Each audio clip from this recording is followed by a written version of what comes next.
ముందుగా మన పరలోకపు తండ్రి అయిన దేవునికి నా కృతజ్ఞతాస్తుతులు చెల్లిస్తూ ఉన్నాను. అలాగే వాక్యం వినుటకు సిద్ధంగా ఉన్న ప్రియ సహోదరి సహోదరులందరికీ ప్రత్యేకమైన వందనములు తెలియజేస్తూ ఉన్నాను.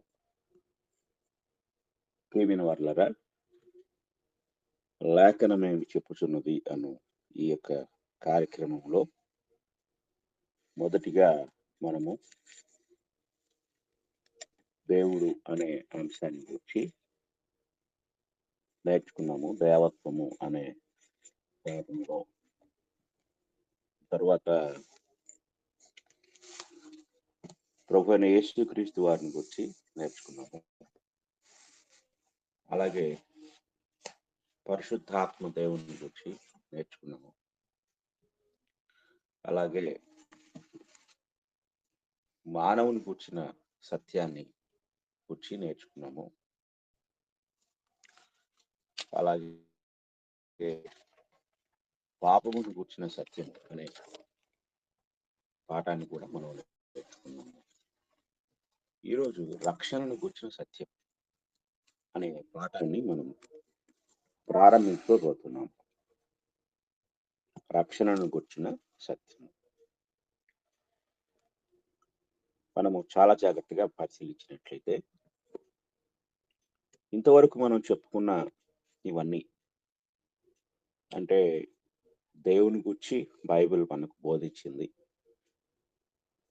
తర్వాత దేవత్వంలో ఉన్న ముగ్గురు వ్యక్తులను గురించి మనము ఒక అవగాహనకు వచ్చాము. అలాగే మానవుని కూర్చిన సత్యం, మానవుడు ఏమై ఉన్నాడు అనే దాని గురించి, తర్వాత మానవుడు పాపంలో పడిపోయాడు, పాపం యొక్క ప్రభావం ఎలా ఉంటుందో అనేది కూడా మనం తెలుసుకున్నాము.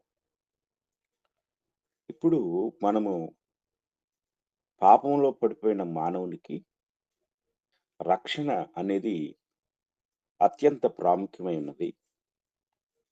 దేవుడు నిత్యత్వంలో రక్షణను కూర్చిన సంకల్పాన్ని మానవుని పట్ల ఆయన కలిగి ఉన్నారు. కనుక మానవుని పట్ల కలిగి ఉన్న ఈ యొక్క రక్షణను కూర్చిన జ్ఞానం లేక గ్రహింపును గూర్చి ఈరోజు మొదటిగా మనము ఈ పాఠంలో నేర్చుకొని పోతూ ఉన్నాం. కనుక ఒక వరుస క్రమంలో మనము ఈ పాఠాలను నేర్చుకుంటున్నాం. పాపము తరువాత పాపమునకు విడుదల ఎలా వస్తుందో అనేది అత్యంత ప్రాముఖ్యమైన విషయం.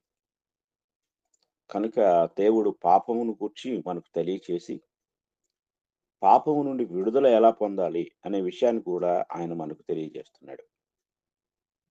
కనుక రక్షణ అనేది అత్యంత ప్రాముఖ్యమైనది. జాగ్రత్తగా మనం ఆలోచించినట్లయితే రక్షణ అనే మాట హెబ్రీ భాషలో యేషువా అను మాట నుండి వచ్చింది. యేషువా యేషువా అనే మాటకి రక్షణ అని, విడుదల అని, విమోచన అని పదాలు తర్జుమా చేయబడ్డాయి. రక్షణ అనే మాట సుమారుగా పాత నిబంధనలో 78 సార్లు రాయబడింది. తర్వాత ఈ మాట క్రొత్త నిబంధనలోకి వచ్చేసరికి సోజో అనే గ్రీకు మాట నుండి తర్జుమా చేయటం జరిగింది. పాత నిబంధన కంటే అత్యధికంగా క్రొత్త నిబంధనలో 118 సార్లు ఈ మాట వ్రాయబడింది. అంటే పాపము గూర్చి తెలియచేసిన తర్వాత ఎక్కువ రక్షణను గూర్చిన, విడుదలను గూర్చిన లేక విమోచనను గూర్చిన ఆ అవసరతను ఎక్కువగా దేవుడు క్రొత్త నిబంధనలో బయలుపరచడం జరిగింది. ఎందుకంటే పాపాన్ని గూర్చి ఎక్కువగా దేవుడు క్రొత్త నిబంధనలో బోధించాడు. రక్షకుని గూర్చి ఎక్కువగా బోధించాడు. రక్షకుని యొక్క ప్రత్యక్షత క్రొత్త నిబంధనలోనే జరిగింది. కనుక క్రొత్త నిబంధన ఈ రక్షణను గూర్చి ఎక్కువగా మనకు బయలుపరిచింది. కనుక 118 సార్లు క్రొత్త నిబంధనలో 27 పుస్తకాల్లో రాయబడింది. జాగ్రత్తగా మనం గ్రహించాలి. ఇప్పుడు మనము రక్షణను గూర్చి నేర్చుకుంటూ ఉండగా మొట్టమొదటిగా మనము ఈ రక్షణ గురించి ఆలోచించినప్పుడు మొట్టమొదటిగా నేర్చుకోవాల్సిందే ఒక వ్యక్తి ఎలా రక్షించబడతాడో, రక్షణ ఎలా ఒక వ్యక్తి జీవితంలో ప్రారంభమవుతుంది అనే విషయాన్ని మనం జాగ్రత్తగా ఆలోచించినట్లయితే మొట్టమొదటిగా రక్షణకు మూలం ఏమిటి అనేది మనం ఆలోచించినప్పుడు మారు మనసు అనేది అత్యంత ప్రాముఖ్యమైనది. కనుక బైబిలు రక్షణను గూర్చిన బోధలో మారు మనసుకు అత్యంత ప్రాముఖ్యతను ఇచ్చింది. అంటే ఒక వ్యక్తి రక్షించబడటానికి అతడు జరిగించవలసిన మొట్టమొదటి పని ఏమిటంటే మారు మనసు పొందాలి. మత్తయి సువార్త 3వ అధ్యాయం మనం చదువుకుందాం. మత్తయి సువార్త 3వ అధ్యాయము 1 నుండి 2 వచనాలు మనం చదువుకుందాం. 3వ అధ్యాయం. ఆ దినముల యందు బాప్తిస్మమిచ్చు యోహాను వచ్చి పరలోక రాజ్యము సమీపించి ఉన్నది, మారు మనసు పొందుడని యూదయ అరణ్యంలో ప్రకటించుచుండెను. ఇక్కడ మనం జాగ్రత్తగా గమనించినట్లయితే యోహాను గారు దేవుని రాజ్య స్థాపనకు ముందుగా ఆయన ఒక సిద్ధపాటు పరిచర్య జరిగించారు. ఈ సిద్ధపాటు దేనికోసం అంటే మారు మనసు పొందుట ద్వారా పరలోక రాజ్య ప్రవేశం, పరలోక రాజ్యము సమీపంగా ఉంది.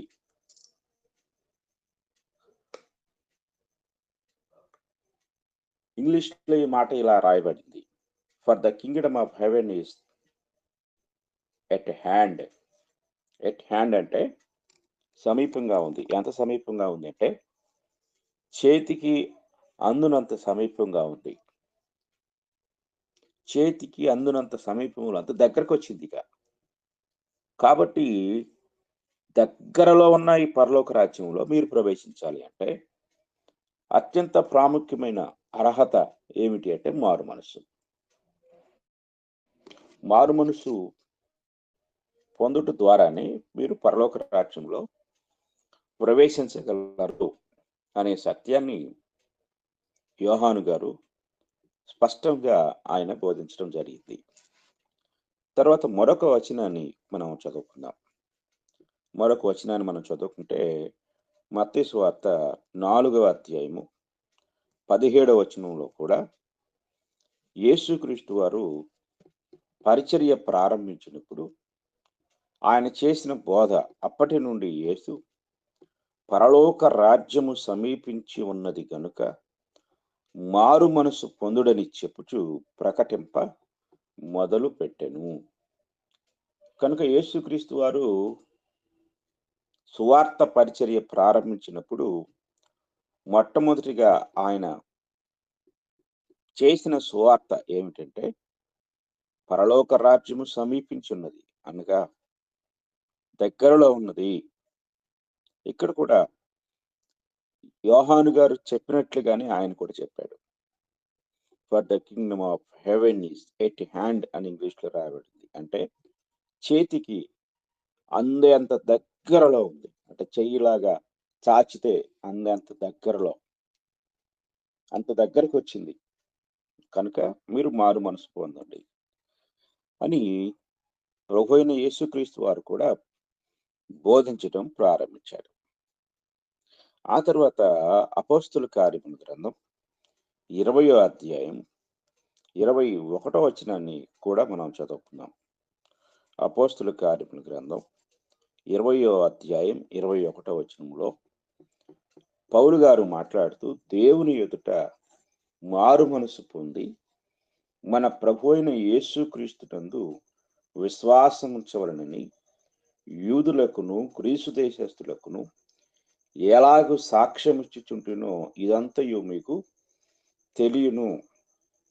కనుక ఇక్కడ కూడా మరి పౌలు గారు మారు మనసును గూర్చి బోధించడం జరిగింది. ఇంకా మరి మొట్టమొదటిగా సంఘ స్థాపన దినాన పేతురు గారు చేసిన అత్యంత ప్రాముఖ్యమైన బోధ కూడా మనం పరిశీలించితే, అక్కడ సువార్త విని పశ్చాత్తాపం పొందిన యూదులు వారు ఒక ప్రశ్న వేశారు. వారు ఏమని అడిగారంటే, 2వ అధ్యాయం అపోస్తుల కార్యములు 37వ వచనంలో, వారు ఈ మాట విని హృదయంలో నొచ్చుకొని, సహోదరులారా మేమేమి చేతుమని పేతురును కడమ అపోస్తలులను అడుగగా, పేతురు మీరు మారు మనసు పొంది పాప క్షమాపణ నిమిత్తము ప్రతి వాడు యేసుక్రీస్తు నామమున బాప్తిస్మము పొందుడి, అప్పుడు మీరు పరిశుద్ధాత్మ అను వరము పొందుదురు అని వారికి సమాధానమిచ్చారు. కనుక ఇక్కడ రక్షణకు అత్యంత ప్రాముఖ్యమైనది మారు మనసు అనే సత్యాన్ని మనం చాలా జాగ్రత్తగా గ్రహించవలసిన వారమై ఉన్నాము. అలాగే అపోస్తుల కార్యములు 11వ అధ్యాయం 18వ వచనాన్ని కూడా మనం చదువుకున్నట్లయితే, అక్కడ కూడా ఈ మాట మనకు కనపడుతుంది. వారు ఈ మాటలు విని మరేమి అడ్డము చెప్పక, అట్లయితే అన్ని జనులకును దేవుడు జీవార్థమైన మారు మనసు దయచేసి ఉన్నాడని చెప్పుకొనుచు దేవుని మహిమపరిచిరి. కనుక ఈ సందర్భాలన్నిటిలో కూడా మనము గ్రహించవలసిన అత్యంత ప్రాముఖ్యమైన విషయం ఏమిటంటే, ఒక వ్యక్తి రక్షణ పొందుటకు అత్యంత ప్రాముఖ్యమైనది మారు మనస్సు అనే సత్యాన్ని చాలా జాగ్రత్తగా మనం గ్రహించవలసిన వారమై ఉన్నాము. అలాగే అపోస్తుల కార్యముల గ్రంథం 26వ అధ్యాయము 20వ వచనాన్ని మనం చదువుకున్నట్లయితే, మొదట దమస్కులోని వారికిని యెరూషలేములోను యూదయ దేశమంతటను తరువాత అన్యజనులకును వారు మారు మనసు పొంది దేవుని తట్టు తిరిగి మారు మనసునకు తగిన క్రియలు చేయవలనని ప్రకటించుచుంటుని అనే విషయాన్ని కూడా పౌలు గారు తన యొక్క సాక్ష్యంలో ఆ యొక్క సభ ఎంతో స్పష్టంగా తెలియజేస్తున్నట్లుగా మనం చూడగలం. అలాగే అత్యంత ప్రాముఖ్యమైన గొప్ప హెచ్చరికతో కూడిన వచనాన్ని పేతురు 2వ పత్రిక 3వ అధ్యాయం నుండి మనం చూడగలం. పేతురు 2వ పత్రిక 3వ అధ్యాయము 9వ వచనాన్ని మనం చదువుకున్నట్లయితే, కొందరు ఆలస్యమని ఎంచుకున్నట్లు ప్రభు తన వాగ్దానమును గూర్చి ఆలస్యము చేయువాడు కాడు గాని ఎవడును నశింపవలనని ఇచ్చయింపక అందరూ మారు మనసు పొందవలని కోరుచు మీ ఎడల దీర్ఘ శాంతము గలవాడై ఉన్నాడు. కనుక దేవుని యొక్క రాకడకు ఆలస్యం ఏమిటి?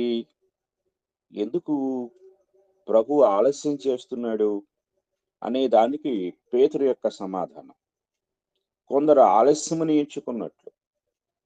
అప్పటి నుండి ఇప్పటి వరకు ప్రభు రాక యొక్క ఆలస్యానికి కారణం ఏమిటి అనేది మనం చాలా జాగ్రత్తగా పరిశీలించినట్లయితే, మారు మనసు అనేది ఇంకా మార్పు చెందని వారి పట్ల ఆయన దీర్ఘశాంతం కలిగి ఉన్నారు. కనుక మారు మనసు అనేది అత్యంత ప్రాముఖ్యమైనది. మారు మనసు కొరకు ఆయన మానవాళికి ఇంకా అవకాశం ఇస్తూ ఉన్నారు. కొందరు ఇప్పుడు మారు మనస్సు ప్రకటించాల్సిన అవసరం లేదని, అంటే నేటి కాలంలో దాదాపుగా కనుమరుగైపోయిన బోధ మారు మనస్సు. రాజ్య స్థాపన ప్రారంభానికి ముందు అత్యధికముగా ప్రకటించబడింది. అది ప్రభువైన యేసుక్రీస్తు వారికి ముందుగా సిద్ధపాటు పరిచర్య జరిగించిన యోహాను గారు ఆయన అదే ప్రకటించారు. అలాగే ప్రభువైన యేసుక్రీస్తు వారు కూడా మారు మనస్సును గూర్చి ప్రకటించాడు.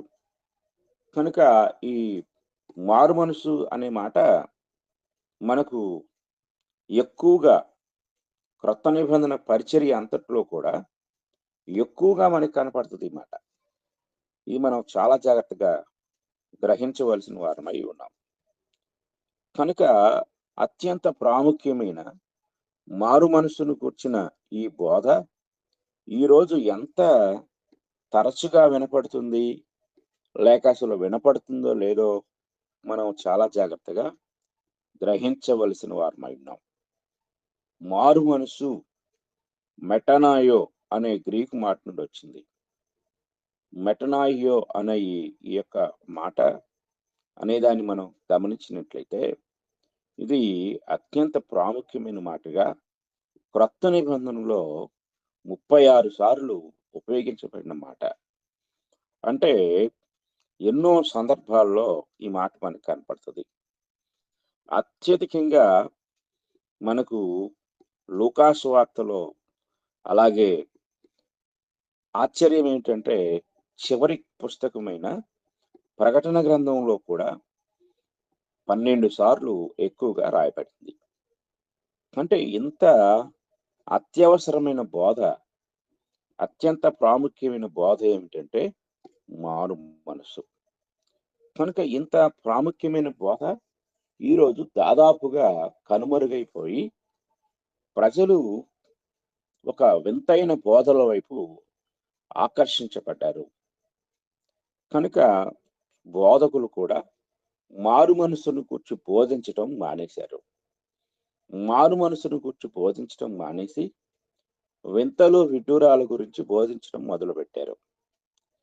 కనుక కొంతమంది ఏమంటూ ఉంటారంటే, నేటి కాలంలో మనం పరిపూర్ణ సత్యంలోకి వచ్చాము. ప్రారంభం ప్రారంభంలో మారు మనసు గురించి బోధించాలి. ఇక మారు మనసు అవసరం లేదు అని చెప్తూ ఉంటారు. అయితే మారు మనసు ఎవరికి అవసరం అనేది మనం ఆలోచించినప్పుడు, రక్షణ పొందక ముందు మారు మనస్సును గూర్చిన బోధ ప్రభు చేశారు. అలాగే మనం రక్షణ పొందిన తరువాత కూడా ప్రకటన గ్రంథాన్ని మనం జాగ్రత్తగా పరిశీలించినట్లయితే, ప్రకటన గ్రంథంలో అత్యధికంగా ఎందుకు ఎక్కువ సార్లు బోధించవలసిన అవసరత ఏర్పడింది, ఇది మనం జాగ్రత్తగా గ్రహించాలి. ఉదాహరణకి ప్రకటన గ్రంథం 2వ అధ్యాయం 5వ వచనాన్ని మనం ఒకసారి చదువుకుందాం. ప్రకటన గ్రంథం 2వ అధ్యాయం 5వ వచనంలో, నీవు ఏ స్థితిలో నుండి పడితివో అది జ్ఞాపకము చేసుకుని మారు మనసు పొంది ఆ మొదటి క్రియలను చేయుము అన్నారు. అంటే ఇక్కడ రక్షించబడిన సంఘం రక్షణలో నుండి బయటికి వెళ్ళిపోయింది.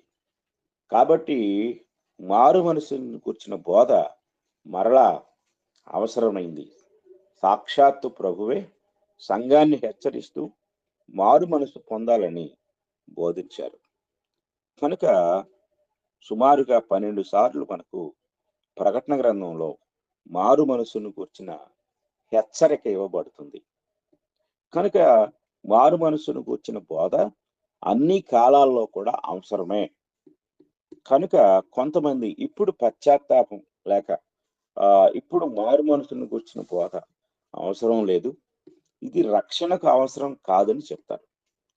కానీ బాప్తిస్మమిచ్చే యోహాను గారు, ప్రభువైన యేసుక్రీస్తు, అపోస్తులైన పేతురు, అపోస్తులైన పౌలు వంటి వారు మారు మనసును గూర్చి ఎక్కువగా బోధించారు. జాగ్రత్తగా మనం గ్రహించాలి.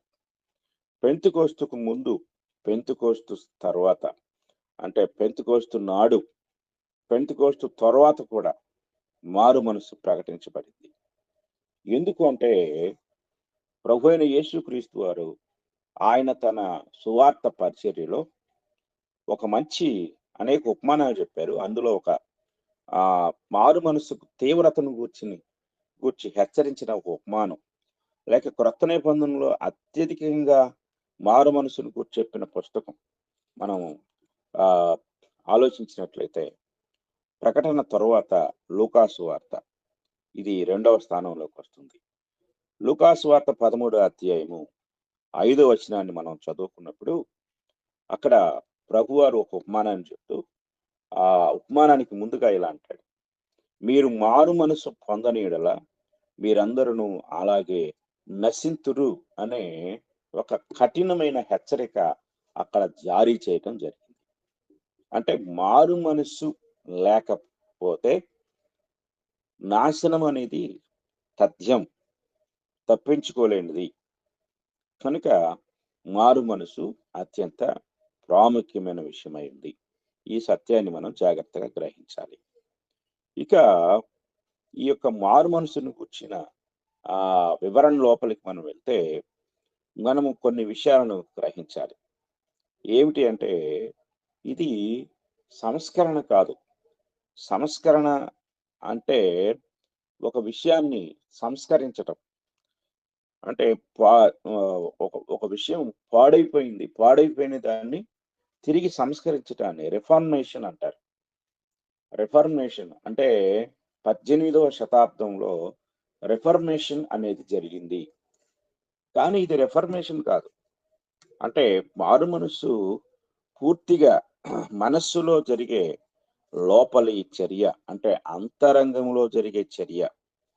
చాలా మందికి ఇది పాపాల నుండి తిరగటం ఆహ్, అని అర్థం అని అనుకుంటూ ఉంటారు. కానీ అలా అయితే సంస్కరణ అవుతుంది. పశ్చాత్తాపం తో కూడిన మారు మనసు ఎలాంటిది అనేది మనం ఆలోచించినట్లయితే, ఎ ఎవరు ఏదైనా సరే ఆహ్, వారి యొక్క జీవితంలో వదులుకొని రక్షణ పొందటానికి అత్యంత ప్రాముఖ్యమైనది మారు మనసు. ఒకడు తన పాపాల నుండి తిరిగిన క్రైస్తవుడు కాకపోవచ్చు. అంటే పాప క్షమాపణ యొద్దకు వచ్చిన క్రైస్తవుడు కాలేడు. ఎందుకంటే మారు మనసు అవసరం. కనుక బాప్తిస్మం అనేది రక్షణకు అత్యంత ప్రాముఖ్యమైనది అయితే, బాప్తిస్మానికి మూలమైనది, పునాది వంటిది మారు మనసు. చాలా మంది బాప్తిస్మం పొందుతారు, కానీ మారు మనసు పొందరు. కనుక రక్షణకు అత్యంత ప్రాముఖ్యమైన విషయం మారు మనసు అనే సత్యాన్ని మనం చాలా జాగ్రత్తగా గ్రహించవలసిన వారమై ఉన్నాం. కొంతమంది ఏం చేస్తూ ఉంటారంటే, మీరు మారు మనసు పొందాలంటే దుఃఖించండి, ఏడవండి అని చెప్తూ ఉంటారు. ఒక వచనాన్ని మనం చదువుకుందాం. 2 కొరింథీ పత్రిక 7వ అధ్యాయం 10వ వచనాన్ని మనం చదువుకుందాం. 2 కొరింథీ పత్రిక 7వ అధ్యాయం 10వ వచనం. దైవ చిత్తానుసారమైన దుఃఖము రక్షణార్థమైన మారు మనసును కలుగు చేయును. ఈ మారు మనసు దుఃఖమును పుట్టించదు. చూడండి, 2 విషయాలున్నాయి ఇక్కడ. ఇక్కడ మనం జాగ్రత్తగా మనం పరిశీలించినట్లయితే, దైవ చిత్తానుసారమైన దుఃఖము రక్షణార్థమైన మారు మనసును కలిగించును. అంటే దుఃఖము నుండి మారు మనసు వస్తుంది. మారు మనసు దుఃఖాన్ని పుట్టించదు, సంతోషాన్ని కలుగు చేస్తుంది. ఇది మనం గ్రహించాలి. కొంతమంది ఏం చేస్తూ ఉంటారంటే, మీరు దుఃఖించండి, మీరు మారు మనసు పొందాలి అంటే బాధపడండి, ఏడవండి, కన్నీరు పెట్టండి. అప్పుడు మీకు మీ మారు మనసు అనేది రూఢిపరచబడుతుంది అని చాలా సార్లు బోధిస్తూ ఉంటారు. పాపానికి కేవలం మారు మనసు అనేది విచారపడటం కాదు. అది పశ్చాత్తాపానికి నడిపించదు. కానీ ఇక్కడ మనం గ్రహించవలసిన విషయం ఏంటంటే, దైవ చిత్తానుసారమైన దుఃఖం అంటే మనము మారు మనసు పొందటానికి కన్నీటి ప్రార్థన చేయాలి అనేది ఇక్కడ బైబిల్ బోధించిందిలా. నీలో దైవ చిత్తానుసారమైన దుఃఖం అంటే దేవుని యొక్క చిత్తాన్ని అనుసరించిన దుఃఖం ఏర్పడినప్పుడు అది మారు మనసుకు దారి తీస్తుంది. అది మారు మనసుకు నడిపిస్తుంది. ఒకవేళ అలాంటి దైవ చిత్తానుసారమైన దుఃఖం కాకుండా ఏడవాలి కాబట్టి లేక ప్రార్థనలో ఏడవటం అనేది, దుఃఖపడటం అనేది ఒక భాగంగా చేసుకొని, ఒకవేళ అలాంటి దుఃఖాన్ని కలిగుంటే దాని నుండి మారు మనసు రాదు.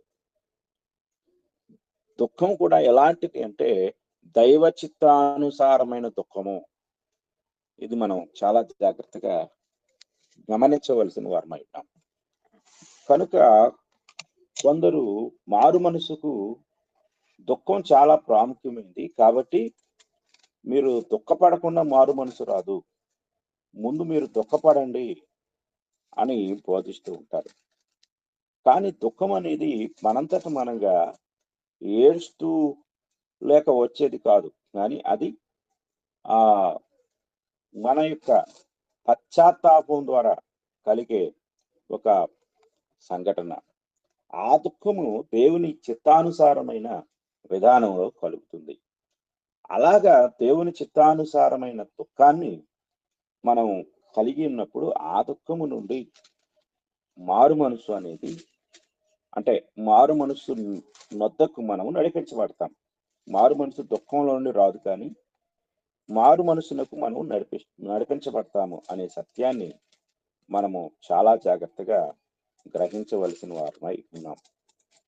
కనుక ఈ విషయాలు మనం జాగ్రత్తగా పరిశీలించినట్లయితే ఎంతో చక్కగా దేవుడు మనకు తెలియజేస్తూ ఉంటాడు. దావీదు 56వ కీర్తనలో ఇలా రాస్తాడు ఆయన. 56వ కీర్తన 8వ వచనాన్ని మనం చదువుకున్నట్లయితే, నా సంచారములను నీవు లెక్కించి ఉన్నావు, నా కన్నీళ్లు నీ బుడ్డిలో ఉంచబడి ఉన్నవి, అవి నీ కవిలలో కనబడును కదా అని రాస్తాడు.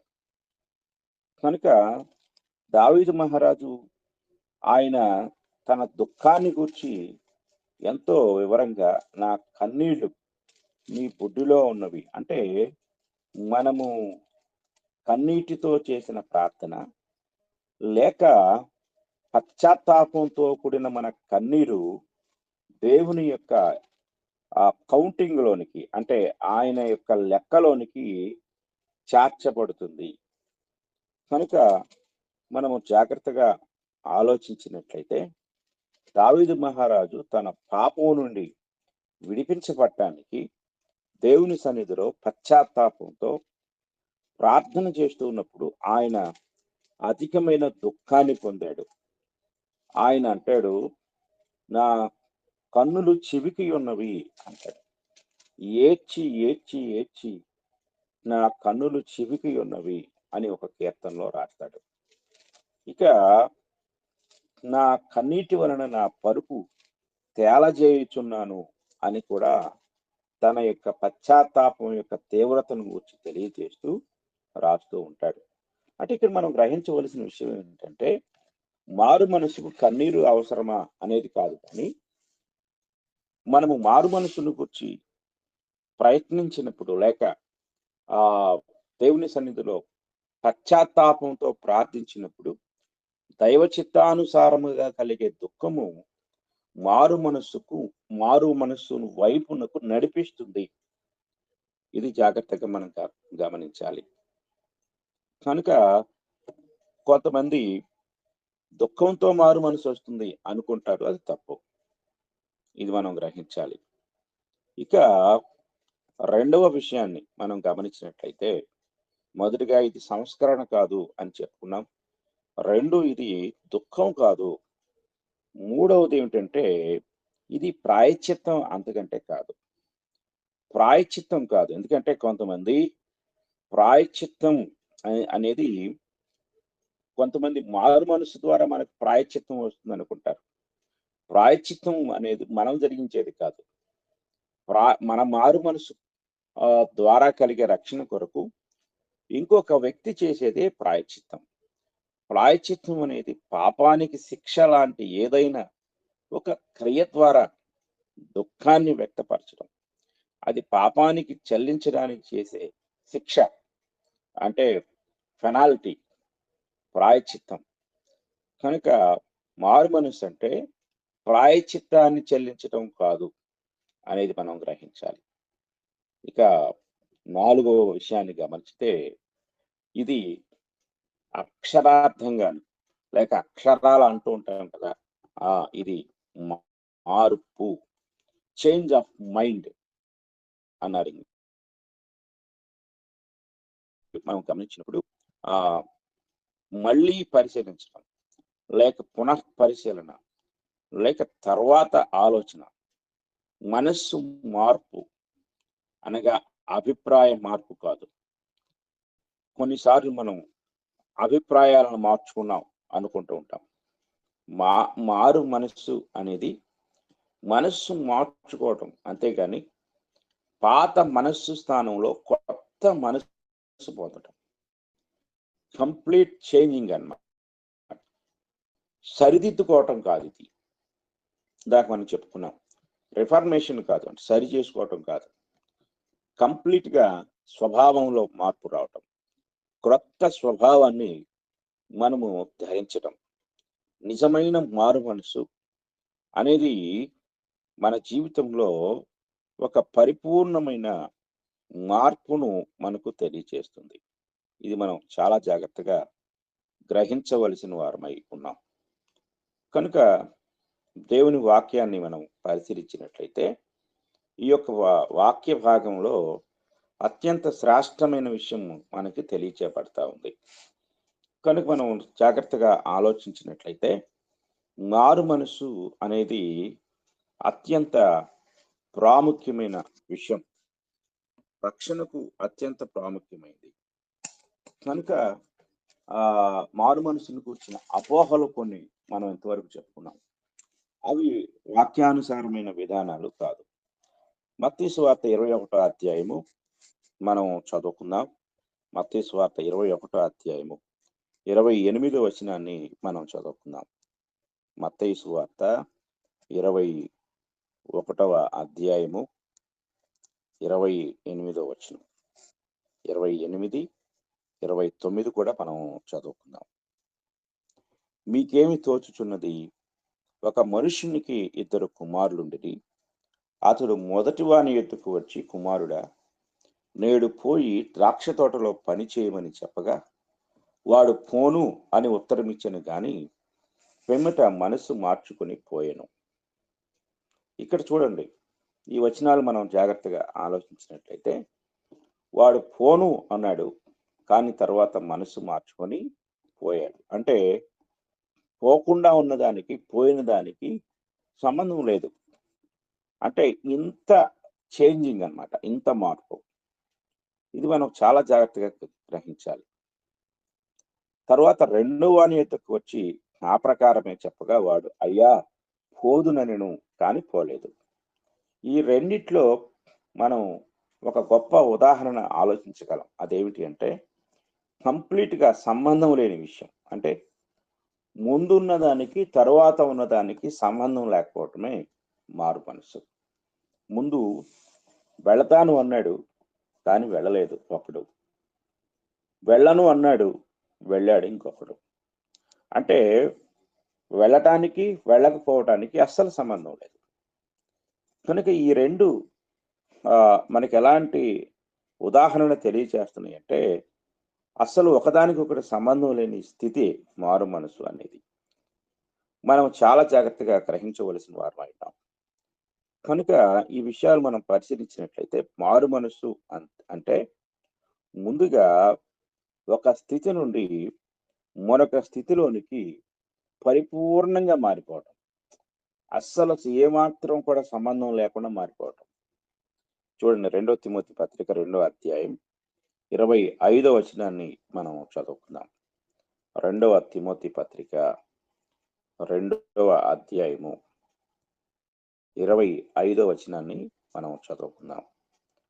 పౌలు గారు తిమోతితో చెప్తూ ఉంటాడు, ఈ యొక్క వచనాన్ని మనం జాగ్రత్తగా ఆలోచించినట్లయితే ఆ ఈ మాట మనకి ఒక విషయాన్ని తెలియజేస్తుంది. అందువలన సాతాను తన ఇష్టము చొప్పున చెరపట్టబడిన వీడు వాని ఉరిలో నుండి తప్పించుకొని మేలుకొనుదురేమో అని ప్రభు యొక్క దాసుడు అట్టి వారిని సాత్వికముతో శిక్షించుచు జగడమాడక అందరి ఎడల సాధువుగాను బోధింప సమర్థుడుగాను కీడును సహించువాడుగాను ఉండవలెను అంటాడు. అంటే ఈ క్రింద ఉన్న లక్షణాలు అంటే సాత్వికము, జగడమాడకుండా ఉండటము, సాధువుగా బోధించటము, అలాగే బోధించటంలో సామర్థ్యం కలిగి ఉండటం, కీడును సహించటం, ఈ లక్షణాలన్నింటినీ మనం చాలా జాగ్రత్తగా ఆలోచించినప్పుడు మారు మనసు పొందిన ఒక వ్యక్తి యొక్క జీవితంలో ఈ లక్షణాలు మనకు కనపడతా ఉంటాయి. అంటే ఆ వ్యక్తి మరలా మారు మనసు పొందే విధంగా అట్టి వారిని ప్రభు యొక్క అంటే ఆ పై వచనంలో అంటాడు, తన ఇష్టము చొప్పున చెరపట్టిన వీరు అంటే సాతాను చేత చెరపట్టబడిన వారు వాని ఉరిలో నుండి తప్పించుకొని మేలుకొనుదురేమో. ఈ తప్పించుకొని మేలుకొనటం అనేది జాగ్రత్తగా మనం ఆలోచించినప్పుడు ఇంగ్లీష్లో ఏం కనపడుతుంది అంటే will give them repentance to the acknowledging of the truth అంటాడు. అంటే ఇక్కడ ఈ మాటలు మనం జాగ్రత్తగా పరిశీలించినప్పుడు వాని ఉరిలో నుండి తప్పించుకొని మేలుకొనుదురేమో అంటే తప్పించుకొని మార్పు చెందుతారేమో అనేది. అంటే ఒక వ్యక్తి మార్పు చెందటానికి బోధకుడు ఇలాంటి ప్రయత్నం చేయాలి అంటున్నాడు. అంటే ఈ ప్రయత్నంలో ఎదుటి వ్యక్తి ఏం చెందాలి అంటే అపవాది యొక్క ఉరిలో నుండి తప్పించబడాలి. ఆ తప్పించబడటమే ఇంగ్లీష్లో మారు మనస్సు అన్నాడు. కనుక ఈ ఉదాహరణ మనం ఆలోచించినప్పుడు ఇంతకు ముందు అపవాది యొక్క స్వాధీనంలో ఉన్నవాడు మార్పు చెందిన తర్వాత ఆ స్వాధీనం నుండి అపవాది యొక్క చెర నుండి పరిపూర్ణంగా విడిపించబడిన వాడు.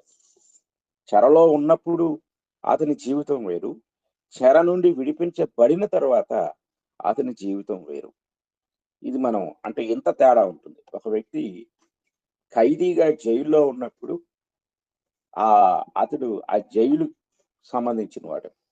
విడిపించబడిన తర్వాత అతని ప్రపంచం వేరు, జైలుకి అతనికి సంబంధం లేదు. కనుక అలాగే మన జీవితంలో మార్పు చెందిన తర్వాత ఇంతటి వ్యత్యాసాన్ని మనం కలిగి ఉండాలి. ఇంతటి వ్యత్యాసంతో కూడా కూడిన జీవితాన్ని మనం కలిగి ఉండాలి.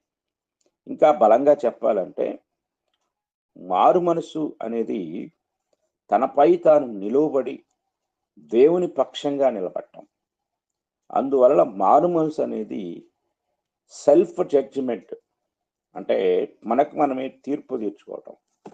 మనకు మనమే తీర్పు తీర్చుకొని మన స్థితి నుండి మనము పరిపూర్ణంగా బయటికి రావటం మారు మనసు. ఇక్కడ మారు మనసును గురించి 4 విషయాలు మనం గ్రహించాలి.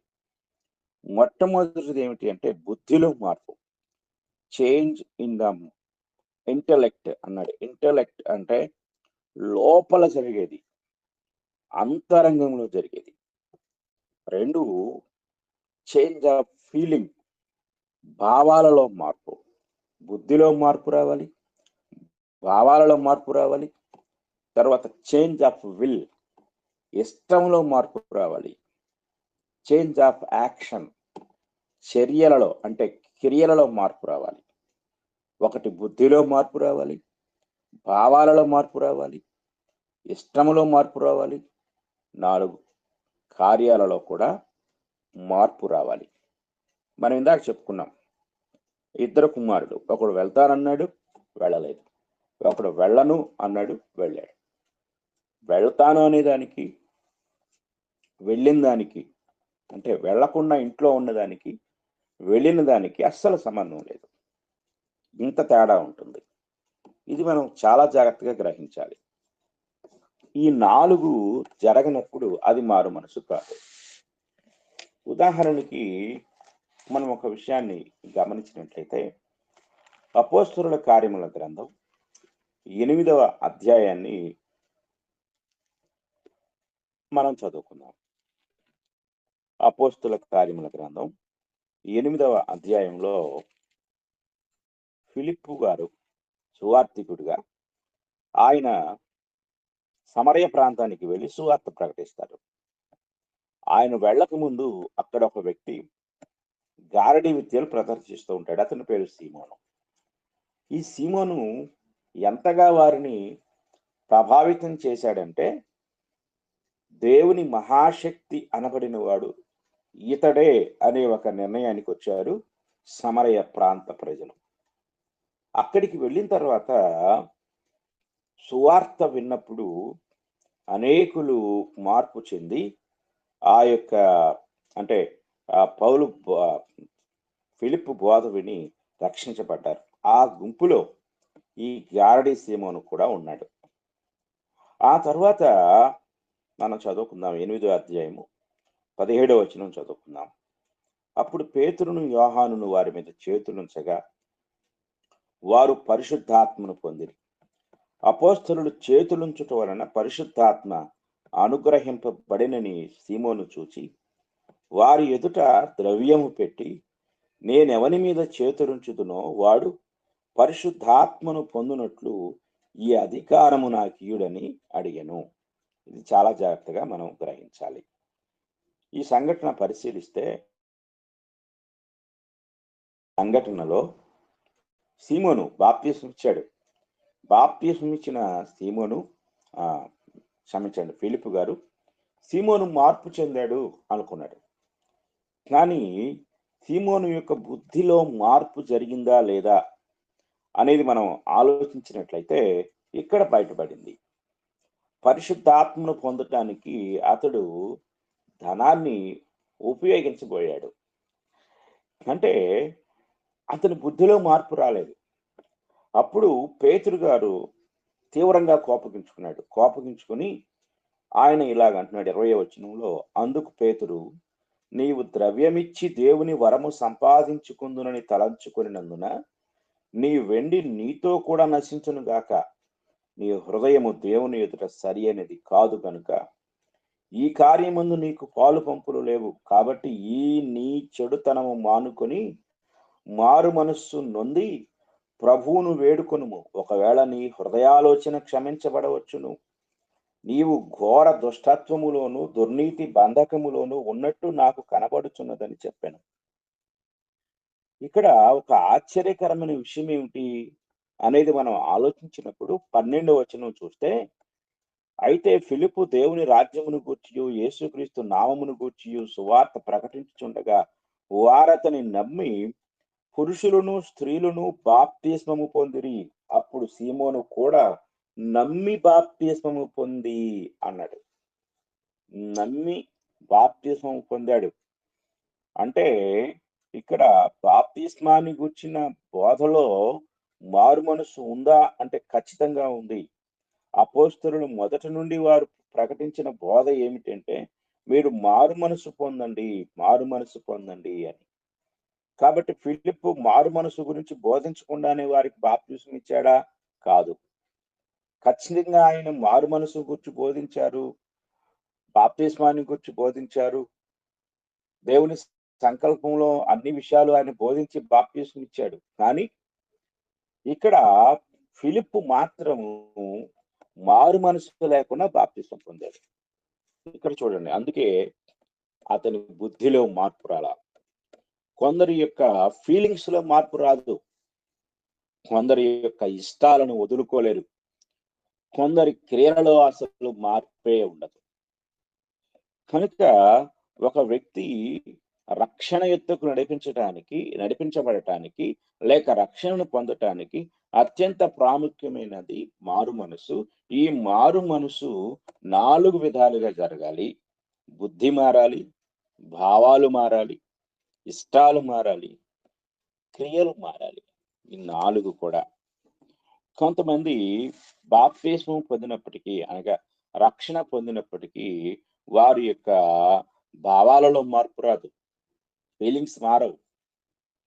అలాగే ఇష్టాలు కొన్ని కొన్ని విషయాల్లో నేను నా ఇష్టాలను వదులుకోలేకపోతున్నాను అంటూ ఉంటారు. అలాగే టోటల్‌గా క్రియల్లోనే మార్పు రాదు. కనుక ప్రియమైన వారులారా చాలా జాగ్రత్తగా మనం ఆలోచించినట్లయితే రక్షణకు పునాది వంటిది మారుమనసు.